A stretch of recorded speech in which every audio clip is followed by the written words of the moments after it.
Akĩaria icera-inĩ rĩake gĩcigo-inĩ kĩa Mĩtungu mwena wa Meru ya gatagati, Peter Mbugua nĩacaĩte nĩ gũcenjia kwa rĩera na imera, akiuga thĩna ũyũ ũcũngĩrĩirio nĩ mũingĩ kũgonderera harĩ kũramata marĩa matũrigicĩirie. Nĩkĩo kuona riũa rĩaraga tũtimenyaga ũrĩa rĩkwara, mbura ĩkaura tũtiramenya ũrĩa kura, nĩtũkwenda gũcokia mĩtitũ itũ ũrĩa yarĩ. Agĩthũrima mĩtambo ĩtiganĩte ya gũtaha na gũthondeka thitima ya kĩmerera, Mbugua nĩorĩtie mũingĩ ũhĩmbĩrie ũhũthĩri wa hinya ũrĩa ũthondeketwo na njĩra ta ici. Make sure marĩa matũrigicĩirie nĩ mega na twĩna hinya ũcio wa thitima na environment itũ nĩ yagĩra, nĩguo ona tũhote gũkorwo tũkĩgĩa na maĩ ma kũigana marĩa mekuma hũrũrũka-inĩ marorete njũĩ nĩ ũndũ wa maũndũ ta mago produce hydroelectric power. Itua rĩa thirikari rĩa kũruta ceceni ĩno kuma kũrĩ ministry ya hinya wa thitima na kũmĩrehe rũhonge-inĩ rũrũ nĩrĩtũgĩrĩtio, rĩkĩrĩkana nĩrĩgũteithĩrĩria kũrehe gĩthomo gĩa kũgetha hinya ũyũ hakuhĩ na mũingĩ.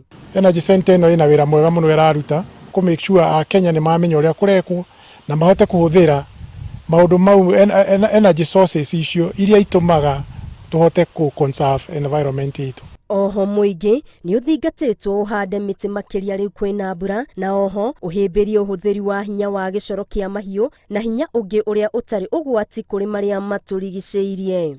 Mũtambo ũhotithagia mũndũ kũhũthĩra material ĩnacio mũciĩ gũkana gas igũkũhotithia kũruga, nĩgetha mũndũ aruga na biogas ndekũnidi gũthiĩ gũtema mĩtĩ, nĩgetha mĩtĩ ĩrĩa tũrakĩhanda tũtigakĩhande ũmũthĩ gatemwo rũciũ. Ngĩribotera Inooro TV, Getu Wangari Maria wa Mũigana.